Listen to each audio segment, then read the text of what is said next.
Operation Kagar పేరుతో ఛత్తీస్గఢ్ అడవుల్లో గిరిజన అమాయకుల్ని బలి చేస్తున్నారు, దమనకాండ చేస్తున్నారు అని చెప్పి మావోయిస్టు సానుభూతి పరులు, పౌర సంఘం నేతలు, ప్రజా సంఘాలు ఆరోపిస్తున్నాయి. నాతో పాటు విమలక్క గారు ఉన్నారు, మాట్లాడదాం. మేడం నమస్తే.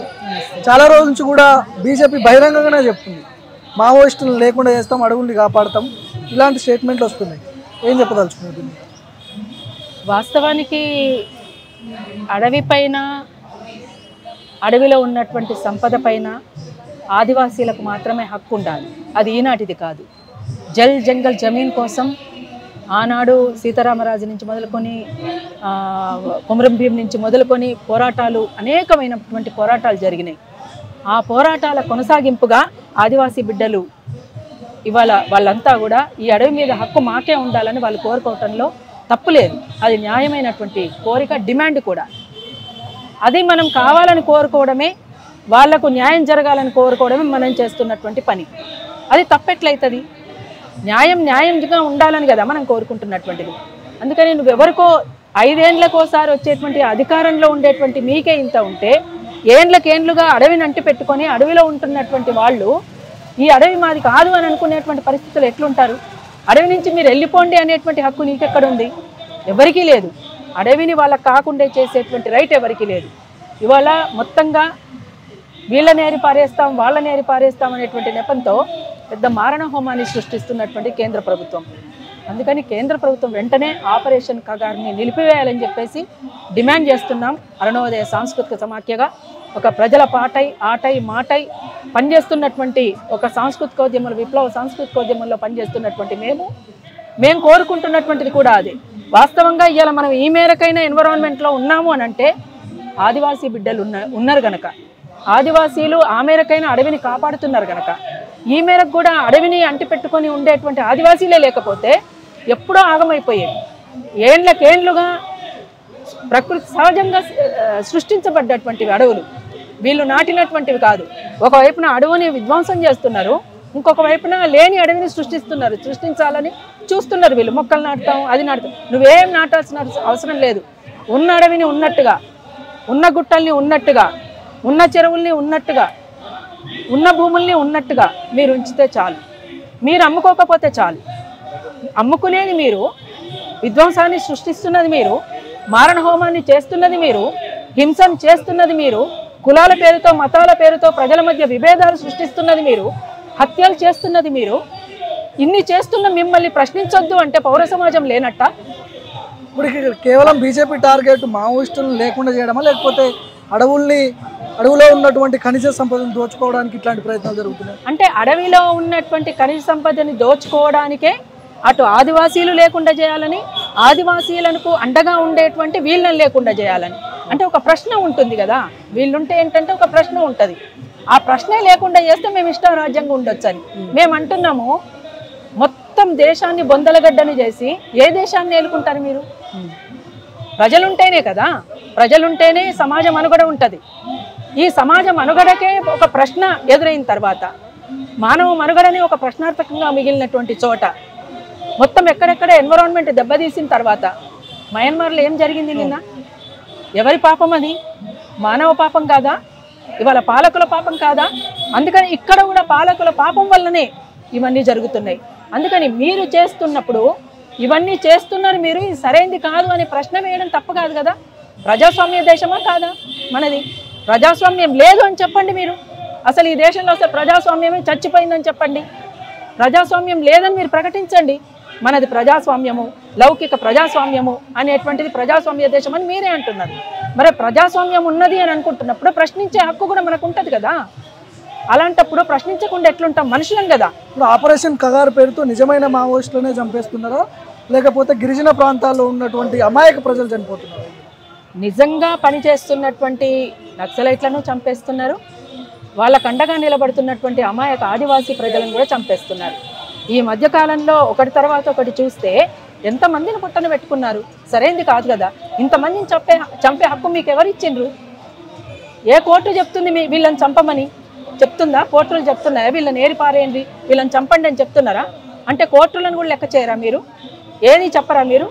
ఇది సరైనది కాదు. ఇప్పటికైనా కేంద్ర ప్రభుత్వం ఆలోచించాల్సింది వెంటనే ఆపరేషన్ కగార్ను నిలిపివేయాలని, పోలీసు బలగాలను వెనక్కి రప్పించాలని, అడవి మీద దాడులను ఆపాలని, అడవి మీద ఆదివాసీ బిడ్డలపైన వాళ్ళు కోరుకుంటున్నటువంటి హక్కు ఏదైతే ఉందో ఆ హక్కును వాళ్ళకు చెందేలా చేయడమే ఇవాళ ప్రభుత్వం చేయాల్సినటువంటి. కేంద్ర ప్రభుత్వం వర్షన్ ఏంటంటే ఇంకా ఎన్ని రోజులు అడవులలో ఉండి తుపాకులు పట్టుకొని తిరుగుతారు, జనజీవన సమితిలో కలిసిపోండి, ప్రజలకు ఉపయోగపడే విధంగా పోరాటం చేయండి అని చెప్పి వాళ్ళ వర్షన్, కేంద్ర ప్రభుత్వం వాళ్ళు చేస్తున్నది ప్రజలకు ఉపయోగపడే పని. బయట ఉన్న వాళ్ళు ప్రశ్నిస్తే అర్బన్ నక్సలైట్లు అంటున్నారు. అక్కడి నుంచి వాళ్ళు బయటకు వస్తే బతకనిస్తలేరు కదా మరి వీళ్ళు. అందుకని అక్కడ ఉండి ఆదివాసీలకు అండగా నిలబడుతున్నారు. వాళ్ళు తప్పేముంది అందులో. వాళ్ళ తరపున సపోర్ట్ గా మీరు మాట్లాడినప్పుడు మీలాంటి వాళ్ళపై హరగోపాల్ కావచ్చు, లేకపోతే సంధ్య గారు కావచ్చు, మీలాంటి వాళ్ళపై కూడా ఉపా కేసులు పెడుతున్నారు. అవును, అంటే సానుభూతి పరులు, మావోయిస్టు సానుభూతి పరులు అని ఎట్లా చూడాలి? అదే చెప్పిన కదా ఇంతకు ముందే, ఇది సరైనది కాదు అని మేము కోరుకుంటున్నాం. ఎందుకనంటే ఇవాళ కాదు, ఏండ్లకేండ్లుగా ఇవాళ ప్రజా పోరాటాలు ఉన్నాయి. ఇక్కడ ప్రజలకు ఇక్కడ ఉన్నటువంటి ప్రజలకు ప్రశ్నించే తత్వం ఉంది, పోరాడే తత్వం ఉంది. ఇక్కడ ప్రస్తుతానికి ఇక్కడ చూసుకున్నట్లయితే ఒక మహత్తరమైనటువంటి తెలంగాణ సాయుధ పోరాటం జరిగినటువంటి ప్రాంతం ఇది. ఇవాళ కొత్తగా మనం ఏదో ఇవాళ ఇక్కడ పైనుంచి ఊడిపడ్డది పోరాటం అనేటువంటిది, పోరాట తత్వం అనేటువంటిది అని చెప్పడానికి లేదు. ఇక్కడ ఒక పునాదులు ఉన్నాయి. ఆ పునాదులతోటి ఇక్కడ పోరాటానికి ప్రజలు సమాయత్తం అవుతున్నారు. ఆనాటి నుంచి ఈనాటి వరకు పోరాడుతున్నారు, ఇక ముందు కూడా పోరాడతారు. ఎందుకని? అన్యాయం జరిగిన చోట ప్రశ్నించేటువంటి గుణం ఇక్కడ ఉంది. ఎక్కడైనా ఉంటది, ఇక్కడే కాదు, ప్రపంచ వ్యాప్తంగా కూడా మనం అనేక పోరాటాలు చూసినాం. ఏ పోరాటాలు చూసినా అక్కడ అన్యాయం జరిగితే తిరగబడే తత్వం అనేటువంటిది ఒకటి ఉన్నది. కాబట్టి తిరగబడకుండా ఎట్లుంటారు?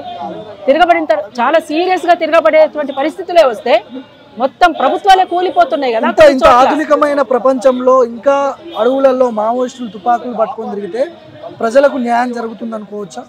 ఏమంటారు? ఇంత ఆధునిక ప్రపంచంలో శాటిలైట్లు తయారు చేస్తున్నారు, అభివృద్ధి చెందుతున్న దేశం మనది, ఇంకా అడవులలో ఉండి తుపాకులు పట్టుకొని ఆ లైన్ లో పనిచేయడం కరెక్టేనా? అభివృద్ధి అంటే ఏమనుకుంటున్నారు? అభివృద్ధి అంటే ప్రజల ఆస్తులను కొల్లగొట్టడమా? అభివృద్ధి అంటే అడవులను విధ్వంసం చేసుకోవడమా? అభివృద్ధి పేరిట అందరినీ ప్రజల్ని చంపటమా? ఇది కాదు కదా, ఇది అభివృద్ధి కాదు. ప్రజల ఆస్తుల్ని డెవలప్ చేయడం అనేటువంటిదే అభివృద్ధి. ఈ అడవుల్ని కాపాడుకోవడమే అభివృద్ధి. వాస్తవంగా అపారమైనటువంటి వనరుల సంపద మన దగ్గర ఉన్నంతగా ఎక్కడ లేదు. కానీ దీన్ని కాపాడుకొని దీన్ని డెవలప్ చేసి ఇక్కడ ఉన్నటువంటి ప్రజలకు చెందేలా చేస్తే చాలు. ఎక్కడి నుంచో మనం పెట్టుబడులు కోరాల్సినటువంటి అవసరం కూడా లేదు. ఇక్కడ ఉన్నదాన్ని డెవలప్ చేసుకొని ఇక్కడ ఉన్న ప్రజలకి చెందేలా చేస్తే నువ్వు ఇంకా వేరే కక్కుర్తి పడాల్సినటువంటి అవసరమే లేదు. అందుకని ఆ కక్కుర్తి అనేటువంటిది మీ దాంట్లో మీ బలహీనతగా ఉంది కనుకనే, మీరు స్వార్థపూరితమైనటువంటి ఆలోచన మీకు ఉంది కనుకనే ఇవాళ ఈ రకమైనటువంటి పరిస్థితి తీసుకొస్తున్నారు. ఇది సరైనది కాదు. ఇవాళ అణిచివేత ఉన్న దగ్గర పోరాటం ఉంటుంది, దోపిడీ ఉన్న చోట పోరాటం ఉంటుంది, అణిచివేత ఉన్న దగ్గర ప్రతిఘటన ఉంటుంది, ఖచ్చితంగా ఉంటుంది. అది సమాజంలో జరుగుతున్నటువంటి వాస్తవం. అది ఎక్కడైనా, ఇక్కడనే కాదు, ఎక్కడైనా ఇంతే జరుగుతుంది. చర్చలకు సిద్ధమని చెప్పి మావోయిస్టు పార్టీలు స్టేట్మెంట్లు ఇస్తున్నారు, కానీ ప్రభుత్వాలని ఏ విధంగా నమ్మవచ్చు? చర్చలకు సిద్ధమని పిలిచి ఎన్కౌంటర్లు చేసే పరిస్థితి ఉండదంటారా? అంటే గతంలో 2004లో చర్చలకు ఆహ్వానించి తర్వాత ఎన్కౌంటర్ల పరంపర కొనసాగించి చాలా తీవ్ర నష్టం కలిగించిన మాట వాస్తవం. కానీ ఇవాళ ఉన్నటువంటి పరిస్థితుల్లో వాళ్ళు కోరుకుంటున్న దాంట్లో కూడా తప్పులేదు కదా. ఇవాళ సరే, ఈ అడవిని ఎట్లా కాపాడుకుందాం, ఆదివాసీ బిడ్డలను ఎట్లా కాపాడుకుందాం, ఈ ప్రజలకు ఈ ప్రజల్ని ఎట్లా రక్షించుకుందాం అనేటువంటి దాంట్లో వాళ్ళుగా ఆలోచించి నిర్ణయం తీసుకున్నారేమో. ఒకసారి ఆహ్వానించి చూస్తే కదా తెలిసేది. ప్రభుత్వాలు కూడా ఆలోచించాలి. ప్రభుత్వానికి ఏం చెప్పదలుచుకున్నారు మీరు? మేమైతే వాళ్ళు కోరుకుంటున్న దాంట్లో తప్పు లేదు, వాళ్ళు కోరుతున్నారు కదా చర్చలకు మేము రెడీ అని. అట్లాంటప్పుడు సానుకూలంగా స్పందిస్తే మంచిదని మేము కోరుకుంటున్నాం. ఇరువైపుల నుంచి కూడా యుద్ధ వాతావరణాన్ని ఆపగలిగితే ప్రజలు క్షేమంగా ఉంటారు కదా. ఇటు ప్రజలు క్షేమంగా ఉంటారు, అటు ఆదివాసీ బిడ్డలు కూడా, అడవి కూడా క్షేమంగా ఉండాలని కోరుకుంటున్నాం. సరే, రాబోయే కాలంలో ఎట్లుంటది పరిస్థితి అని అంటే మనం ఏం చెప్పలేం కదా, అది కాలమే నిర్ణయిస్తారు. నాతో పాటు POW సంధ్య గారు ఉన్నారు. మేడం నమస్తే. చాలా రోజుల నుంచి ఛత్తీస్గఢ్ అడవుల్లో ఈ దమనకాండ చూస్తూ ఉన్నాం మనం. ఒక పులి స్టాప్ పడట్లేదు. బీజేపీ ఇంకా పవర్ఫుల్గా ఈ దమనకాండ కొనసాగిస్తుంది. వాళ్ళు బహిరంగంగా చెప్తున్నారు నక్సలైట్లను లేకుండా చేస్తామని చెప్తున్నారు. ఏంటి, ఎప్పుడు పడుతుంది పులి స్టాప్? 2026 మార్చి కల్లా వాళ్ళు అంతం చూస్తాం ఏరి పారేస్తాం అని సొంత దేశంలో సొంత ప్రజల మీద ఆదివాసీలు ఎవరండి? విదేశీయుల అంటే విదేశీయులకేమో విదేశీ కార్పొరేట్లకేమో ఖనిజ సంపదను అంట పెడతారు, కోట్లు మిలియన్ల డాలర్ల వనరులు అప్పచెప్తారు. కానీ స్వదేశీ ఆదివాసీలు ఏమైనా దోపిడీదారుల? ఆదివాసీలు అడవిని నమ్ముకుని బతుకుతున్న వాళ్ళు, కానీ వాళ్ళ మీద యుద్ధం చేస్తారట, అంతిమ యుద్ధం చేస్తారట. దానికి ఆపరేషన్ కగార్ అని ఒక పేరు పెట్టేసుకుని ఇవాళ దేశ మూలవాసుల మీద యుద్ధం చేస్తున్నారంటే ఈ పాలకులు దేశం కోసం పొద్దున్న లేస్తే మతం పేరుతో మాట్లాడతారు. భారతదేశం అఖండ హిందూ రాజ్యం అంటారు. ఈ అఖండ హిందూ దేశంగా మార్చుతామని చెప్పుకుంటున్న చోట మతం పేరుతో చిచ్చు పెట్టడానికి, అధికారంలో కొనసాగడానికి మీ ఇంట్రెస్ట్ తప్ప ఈ దేశంలో మూలవాసులు అమాయకులు పాపం పుణ్యం ప్రపంచ మార్గం తెలియని ఆదివాసుల మీద యుద్ధం చేసి చిన్న పిల్లల్ని చంపి కొట్టలు పెట్టుకుంటున్నారంటే మీరు ఈ దేశ ప్రజల కోసం పనిచేయట్లే, కార్పొరేట్ల కోసం పనిచేస్తున్నారు, ఆదాని కోసం అంబానీ కోసం పనిచేస్తున్నారు. ఓవర్ నైట్ బీజేపీ అధికారంలోకి వచ్చాక ఆదాని కోట్లు గడిస్తూ పోయాడు. ఇవాళ ఆదాని కోసం పాలన చేస్తారు. ఆదాని అంబానీల కోసమే ఈశాన్య రాష్ట్రాల్లో చిచ్చు పెట్టారు జాతుల మధ్య. మీరు కులం పేరుతో చిచ్చులు పెడతారు, ఇవాళ కుల గణన జనగణన పేరుతో చిచ్చు పెడుతున్నారు, జాతుల మధ్య చిచ్చు పెట్టారు. ఈశాన్య రాష్ట్రాలు మండిపోయి నగ్నంగా ఆడవాళ్ళని ఊరేగించి సామూహిక దహనాలు, సామూహిక అత్యాచారాలు మొత్తం కూడా కార్చిచ్చులాగా విధ్వంసం చేశారు. ఇప్పుడు ఇక ఈ అడవుల మీద పడ్డారు. మధ్య భారతంలో ఉన్న అడవులు వాళ్ళ ఆదివాసులు వాళ్ళ కాళ్ళ కింద ఉన్న ఖనిజ సంపద, ఆ ఖనిజ సంపద it is treasure hunt. Operation Kagar is for treasure hunt ఖనిజాల వేట. దానికోసం అడ్డొస్తున్న ఎర్రధనాన్ని వేటాడుతున్నారు, పచ్చదనాన్ని వేటాడుతున్నారు. ఈ వేటలన్నీ green hunt operation Samadhan, operation Prahar, ఈ వేటలన్నీ కూడా ఖనిజ వేట కోసమే. అది మర్చిపోరు. ఇలా ప్రజలని నక్సలైట్ల భుజాల మీద తుపాకీలు పెట్టి పేల్చడం తప్ప నక్సలిజం 67 నుంచి ఉంది. కానీ ఈరోజు కార్పొరేట్ అనుకూల విధానాలు పాలకులకు ఇప్పుడు స్పష్టంగా వచ్చాయి. దోచిపెట్టే లక్ష్యంతో పీఠాల మీద కూర్చుని కదులుతున్న పాలకులు ఆదివాసుల మీద అంతిమ యుద్ధం అంటూ చేస్తున్నారు. మానవ హక్కుల హననం చేస్తున్నారు. భారతదేశంలో భారతీయుడు, నేను భారతీయుడిని, నేను భారతీయురాలని అన్న ప్రతి పౌరులు కూడా ఆలోచించాలి. ఈ దేశ మూల వాసులని హత్య చేస్తున్నారు, హననం చేస్తున్నారు. ఇది మానవ హక్కుల హననం. సొంత దేశ ప్రజల్ని ఊచకోతలకు వస్తున్నారు. గతంలో సౌత్ అమెరికాలో అదే జరిగింది, అనేక దేశాల్లో లాటిన్ అమెరికన్ కంట్రీస్లో అదే జరిగింది, సౌత్ ఆఫ్రికాలో అదే జరిగింది, ఇవాళ మన దేశంలో కూడా అదే జరుగుతుంది. ఇవి కార్పొరేట్ అనుకూల విధానాలు. ఈ అభివృద్ధి నమూనా కార్పొరేట్ నమూనా, కార్పొరేట్ అభివృద్ధి నమూనా. అభివృద్ధి నిజమైతే అభివృద్ధిలో ప్రజలు కేంద్రంగా ఉంటారు. ఆదివాసీల కోసం అభివృద్ధి చేయాలి. ఇక్కడ బీజేపీ టార్గెట్ నక్సలైట్లను లేకుండా చేయడమా, లేకపోతే అడవులో సంపదను ప్రైవేట్ కంపెనీలకు ఇచ్చి బిజినెస్ చేయాలని చూస్తున్నారు? బీజేపీ కార్పొరేట్ల కోసమే పాలన చేస్తుంది. కార్పొరేట్ల ఖనిజ సంపదను అప్పచెప్పడానికి ఇది చేస్తుంది. ఖచ్చితంగా మతం పేరుతో చిచ్చు పెడతారు. ఈ దేశంలో మైనారిటీలను మాట్లాడతారు. దేశంలో అధికారం చేజెక్కించి ఎవడికి ఉపయోగపడాలో వాడికి ఉపయోగించడానికి. వీళ్ళకి మతం మీద ప్రేమ లేదు. మెజారిటీ హిందువుల మీద ప్రేమ ఉంటే ఈ టాక్సేషన్ ఉండదు, ఈ డిమానిటైజేషన్ ఉండదు. మెజారిటీ ప్రజల మీద ప్రేమ ఉంటే ధరల పెంపు ఉండదు. పెట్రోల్ డీజిల్ అన్ని సార్లు వీళ్ళు వచ్చినాక పెరగదు. కాబట్టి మెజారిటీ ప్రజల మీద ఇన్ని భారాలు మోపుతూ మెజారిటీ హిందువులని నాశనం పట్టిస్తూ వాళ్ళకి చదువు లేకుండా, ఆరోగ్యం లేకుండా, అన్ని విధాల వాళ్ళ మీద ధరల భారాలు మోపుతూ, నీకు హిందువుల మీద ప్రేమ ఉంది కదా, ఎందుకు అన్నిసార్లు పెట్రోల్ డీజిల్ ధరలు పెంచావు? మెజారిటీ హిందువులే కదా, ఓన్లీ ముస్లింలు వాడుకుంటున్నారా? ఓన్లీ ఎవరు వాడుకుంటున్నారు ఈ పెంచిన పెట్రోల్ డీజిల్? మెజారిటీ హిందువులే కదా. మీ గ్యాస్ ధరలు కానీ, మీ పెరిగిన ధరలు కానీ, ఇవాళ మీరు చేస్తున్న అన్ని విధానాల్లో బలవుతుంది మెజారిటీ హిందువులే. కానీ కప్పిపుచ్చుకోవడానికి పొద్దున్న లేస్తే హిందూ మతం, మన దేశం అని మాట్లాడతారు. కొంతమంది మూర్ఖులు అది నమ్మి ఇది మతం, ఇది హిందూ మతం అని నమ్ముతున్నారు. ఇది కార్పొరేట్ల కోసం చేసే పాలన అనేది కూడా అర్థం చేసుకోవాలి. ఈ ఆపరేషన్ ఖగార్ అని పేరుతో పెద్ద ఎత్తున దమనకాండ జరుగుతుంది. దీని గురించి మాట్లాడిన కొంతమంది సానుభూతి పరుల మీద కూడా కేసులు పెట్టింది. గతంలో మీ మీద కూడా కేసులు పెట్టింది గవర్నమెంట్. ఇప్పుడు కూడా ఉంది, కేసులు నడుస్తున్నాయి. ఉన్నాయండి, ఎన్నో కేసులు ఉన్నాయి. కేసులు 30 ఏళ్ళుగా పెడుతూనే ఉన్నారు, పోరాటాలు చేస్తూనే ఉన్నాం. ఎంతో మందిని చంపేశారు, ఎంతో మందిని అక్రమ నిర్బంధాలకు గురి చేశారు. కావాలా ఎంతో మంది మేధావులు దేశం కోసం నిజాయితీగా స్వచ్ఛంగా పనిచేసి, స్వచ్ఛందంగా పనిచేసి, నిజాయితీగా పనిచేసి ఎంతోమంది మేధావుల్ని వాళ్ళు నిర్బంధించారు. అందులో ఇటీవలే ప్రాణాలు కోల్పోయిన సాయిబాబా లాంటి వాళ్ళు ఏం నేరం చేశారండి? సాయిబాబా ఏం తప్పు చేశాడని అతని ప్రాణాలని బలిపెట్టుకున్నారు. స్టాన్ స్వామి ఆయన ఏం నేరం చేశాడని ఆయన ప్రాణాలని బలిపెట్టుకున్నారు. ఇవాళ మతం పేరుతో చేస్తున్న చిచ్చు, కులం పేరుతో చేస్తున్న చిచ్చు, ఇవాళ ఈశాన్య రాష్ట్రాల్లో పెట్టిన చిచ్చు అన్ని ఖనిజ సంపదలు దోచేయడానికే, వనరులని కార్పొరేట్ చేయడానికే, కార్పొరేట్ల అనుకూల పాలనలో భాగమే ఇవన్నీ. సో ఇప్పుడు ప్రభుత్వంతో మావోయిస్టులు చర్చకు సిద్ధమని చెప్పి కొన్ని స్టేట్మెంట్లు వినపడతా ఉన్నాయి. అది ఎంతవరకు సాధ్యమవుతుంది? ప్రభుత్వం వీళ్ళు చెప్పే మాటలు విని చర్చకు సిద్ధంగా ఉంటారనుకోవచ్చా, లేదంటే బయటికి పిలిపించి నమ్మించి మళ్ళీ ఎన్కౌంటర్ చేసే అవకాశం? చర్చలకు సిద్ధం అని వీళ్ళు ప్రకటించారు. ఎంతో మందిని కోల్పోతూ రోజు నిత్యం వేల మంది పారామిలిటరీ దళాలతో, బార్డర్ సెక్యూరిటీ ఫోర్సులతో వేల మందితోటి మీద పడి చంపుతుంటే చలో చర్చలు చేద్దాం రండి అని పిలుస్తున్నారు. నిజాయితీ ఉంటే చర్చలు జరపాలి, శాంతి చర్చలు జరపాలి, సీజ్ ఫైర్ ప్రకటించాలి. అది ప్రజాస్వామ్యం పట్ల గౌరవం ఉన్న వాళ్ళు ఎవరైనా చేసేది. ప్రజాస్వామ్యాన్ని గౌరవించాలనుకుంటే ఒక పద్ధతి ఉంటుంది. ప్రజాస్వామ్యాన్ని గౌరవించదలుచుకోకపోతే మీరు మతపరమైన పాలనతోటి సాగుతామంటే ఇవాళ మీరు మనోధర్మం కోసం మాట్లాడతారు, మనోధర్మ పాలనే చేస్తారు. ఇది ప్రజాస్వామ్యం ఒప్పుకోదు. బాబాసాహెబ్ అంబేద్కర్ రూపొందించిన రాజ్యాంగం దాన్ని ఆమోదించదు, అది గుర్తుంచుకోవాలి. ఇంకా అడవుల్లో ఉండి పోరాటం చేసే బదులు బయటకు వచ్చి ప్రజాస్వామ్యంలో కలిసిపోయి ప్రజల తరపున కొట్లాడండి అని చెప్పి చాలా మంది మాట్లాడుతున్నారు. అట్లాంటి సిచ్యువేషన్స్ ఉండబోతున్నాయి. చాలా మంది మాట్లాడుతున్నారు, అది వాళ్ళ ఇష్టం అండి. ఇప్పుడు మేమైతే ప్రజల్లో ఉండే పని చేస్తున్నాం, మా మీద కూడా కేసులు పెడుతున్నారు. ప్రజలతో పనిచేసే వాళ్ళం ఉన్నాం, బయట ప్రజలతో పనిచేస్తున్న వాళ్ళందరిని బతకనిస్తున్నారా?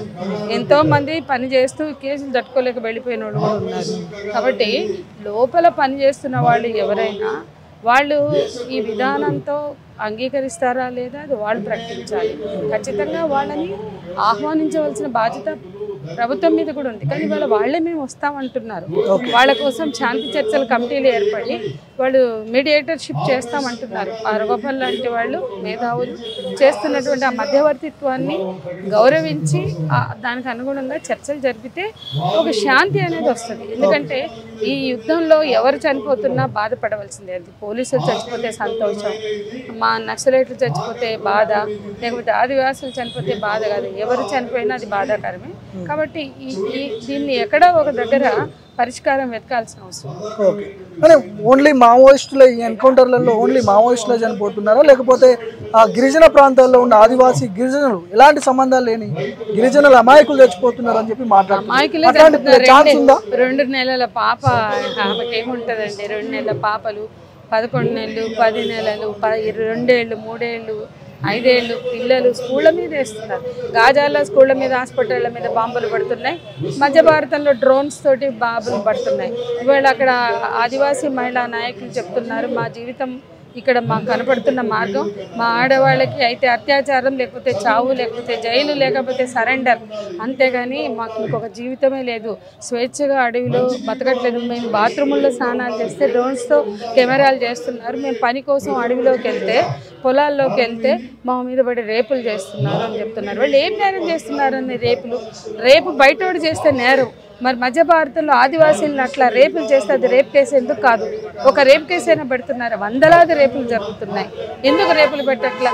బయటోడు చేస్తే రేపు, పోలీసోడు మధ్య భారతంలో పారామిలిటరీ దళాలని అలా ఆ విధంగా ఆదివాసీల మీద పడండి రేపులు చేసుకోండి అని వదిలేస్తుంటే ఒక రేప్ కేసు కూడా ఎందుకు రిజిస్టర్ కాదు అని మేము ప్రశ్నిస్తున్నాం. సో మీరు ప్రభుత్వానికి ఏం చెప్పదలుచుకున్నారు? అంటే మావోయిస్టు సానుభూతి పరులు, పౌర సంఘ నేతలు, ప్రజా సంఘాలు, మీరు వాళ్ళ తరపు నుంచి లోపల ఉండి ఫైట్ చేసే వాళ్ళ తరపు నుంచి మీరు ఏం చెప్పదలుచుకున్నారు ప్రభుత్వం? మేము వాళ్ళ తరపు నుంచి చెప్పట్లేదండి. ఆదివాసీ దమనకాండ అవునండి, మేము ఒకటే చెప్తున్నాం, మేము మావోయిస్టులం కాదు, మావోయిస్ట్ పార్టీలు వేరు, మావోయిస్టుల తరఫున మేము మాట్లాడుతున్నామని కాదు, మానవ హక్కుల కోసం మాట్లాడుతున్నాం. వాళ్ళు ఒక సిద్ధాంతాన్ని నమ్మి వాళ్ళు ఒక పోరాటాన్ని చేస్తున్నారు. అది రాజకీయంగా పరిష్కారం వెతకాలి. ఆదివాసీల్ని అమాయకుల్ని బలి పెట్టకూడదు, వాళ్ళ మీద యుద్ధం చేయకూడదు, వాళ్ళ మీద బాంబులు వేయకూడదు, వాళ్ళకి బతుకు లేకుండా చేయకూడదు. వాళ్ళు అక్కడే పుట్టారు, అక్కడే పెరుగుతారు, కానీ పెరగనివ్వండి, అక్కడే పుట్టి అక్కడే చంపేయకండి, వాళ్ళని పెరగనివ్వండి, బతకనివ్వండి అని మేము మాట్లాడుతున్నాం. సంధ్య గారి స్టేట్మెంట్ ఏంటి? అడవుల్లో ఉండి పోరాటం చేయాలంటారా, బయటకు వచ్చి ప్రజా సంఘం అంటే ప్రజల్లో కలిసి? నేను మావోయిస్టుల గురించి మాట్లాడతలేను. అడవిలో ఓన్లీ మావోయిస్టులు ఉన్నారు అంటే అది అమిత్ షా నుంచి మీడియా వరకు అమాయకత్వం. అడవిలో ఓన్లీ మావోయిస్టులు లేరు, అక్కడ ప్రజలు ఉన్నారు. అనేక రకాల జాతుల ఆదివాసీలు ఉన్నాయి, అనేక జాతుల తెగల ఆదివాసీలు ఉన్నారు. వాళ్ళకి బ్రతికే హక్కు ఉందని మేము మాట్లాడుతున్నాం. మావోయిస్టులని చంపేసే హక్కు మీకు లేదు. రాజకీయంగా పరిష్కారం వెతుక్కోండి. సుప్రీంకోర్టు కూడా మావోయిస్టులు అంటే అది ఒక రాజకీయ పార్టీ, వాళ్ళని రాజకీయ పార్టీగా గుర్తించి చర్చలు చేయండి అని సుప్రీంకోర్టు కూడా చెప్పింది. దాన్ని గౌరవించండి. భారత రాజ్యాంగం కూడా అదే చెప్తుంది. కాబట్టి భారత రాజ్యాంగాన్ని, అత్యున్నత న్యాయస్థానం సుప్రీంకోర్టుని గౌరవించి వ్యవహరించండి అని మేము చెప్తున్నాం. కానీ వాళ్ళ తరఫున మేము మాట్లాడట్లేదు. వాళ్ళ లైన్ వాళ్ళది. వాళ్ళు ప్రభుత్వానికి శాంతి చర్చలను లేఖలు రాసుకున్నారు, అది వాళ్ళకి సంబంధించింది. కానీ వాళ్ళ పేరుతో వాళ్ళ ముసుగులో వాళ్ళ పేరు పెట్టి ఆదివాసీలను చంపే హక్కు రాజ్యానికి లేదు అని మాత్రం స్పష్టంగా చెప్తాను.